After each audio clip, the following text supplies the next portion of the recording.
এটা হলো $150 মিলিয়ন একটা আইল্যান্ড, যেখানে আছে 8টা লাক্সারিয়াস মেগা ম্যানশন। আর সব থেকে ভালো বিষয় হলো এর পুরোটাই সৌরশক্তি এবং বায়ু শক্তি দ্বারা পরিচালিত। আর এখানে অনেক প্রজাতির পশু পাখি আছে যাদেরকে আমি প্রথমবার দেখলাম। আর এটা বানাতে 4টে যুগ কেটে গেছে।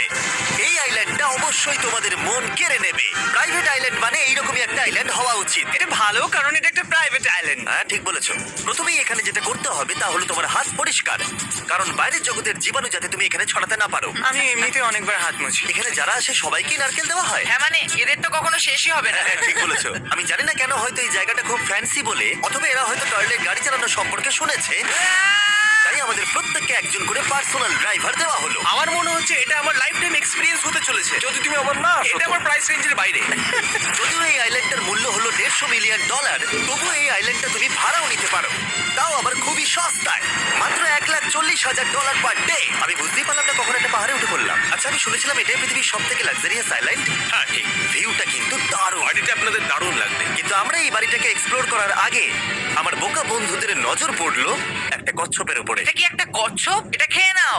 এই তো ঠিক আছে, তোমরা বাকি আইল্যান্ডটা ঘুরে দেখতে পারো। এই আইল্যান্ডে সবকিছুই এত এক্সট্রা যে যেকোনো দলের প্রত্যেকের জন্য 10 জন করে স্টাফ আছে তোমার যে কোনো প্রয়োজনে সাহায্য করবার জন্য। এখানে অনেক মানুষ আছে, তারা বলছে এখানে খাবার আছে, ড্রিঙ্ক আছে, পরের কিছুদিন আপনারা কি করবেন, আর আমরা শুধু বললাম কচ্ছপ। এই তো আর আমার সব বন্ধুদের মধ্যে নোলান এই ব্যাপারটার সুযোগ নিল। ও, খুব ভালো। তোমরা সবাই এখানে কি করছো?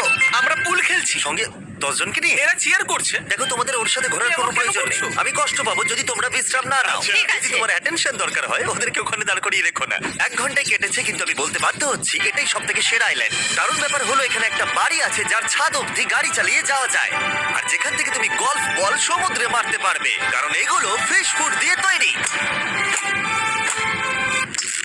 ও, তোমাকে এটা আরো দূরে মারতে হবে যাতে কেউ আঘাত না পায়। ওখানে কত ফ্লেমিঙ্গোস! এখানে এত আছে যে আমি গুনতেও পারছি না। আরে আকাশেও ফ্লেমিঙ্গো! এটা সব জায়গায় দেখতে পাচ্ছি। ওরা আমাদের ভালোবাসবে না যদি আমরা ওদেরকে খেতে না দিই। এসো, খেয়ে নাও সবাই। কিন্তু ফ্লেমিঙ্গোই শুধুমাত্র এই আইল্যান্ডের একমাত্র প্রাণী নয়। ওই দেখো, গল্পটা এটা তো কি? ডাইনোসর। ও কি সুন্দর দেখতে। এবং বিশ্বাস করা খুবই কঠিন যে এই টার্টেলগুলো প্রায় 200 বছর ধরে বেঁচে আছে। মিস্টার টার্টেল, আমার নাম হলো জিমি। যদি আমার সন্তানের সন্তানের সন্তান এখানে আসে, ওদেরকে বলবে আমি খুব ভালো ছেলে ছিলাম। তারপর আমাদের এই আইল্যান্ডে থাকা অনেক লিমার্সদের সাথে দেখা হলো। এগুলো খেয়ে নাও। জিমি, তুমি কি দেখেছো তোমার মাথায় দুটো লিমার আমি বসে জানি, আছে? তাই আমি নড়ছি না। আমি কিছু খাবার দিয়ে দিই এখানে। আরে দিও না। আর যদি তোমরা ভাবো এই পশু পাখিরা কোথা থেকে এসেছে, তাহলে বলে দিই এদের মধ্যে বেশিরভাগ প্রজাতি লুপ্তপ্রায়। এরা এখানে আছে এই আইল্যান্ডের ওনারের জন্য, রিচার্ড ব্র্যানসন, যিনি এদেরকে লুপ্ত হয়ে যাওয়ার হাত থেকে বাঁচাচ্ছেন। কিন্তু এখানকার সব থেকে লুপ্তপ্রায় প্রাণী হলো মারমেড, যারা তোমাকে সুশি সার্ভ করবে। মারমেড আর সুশি।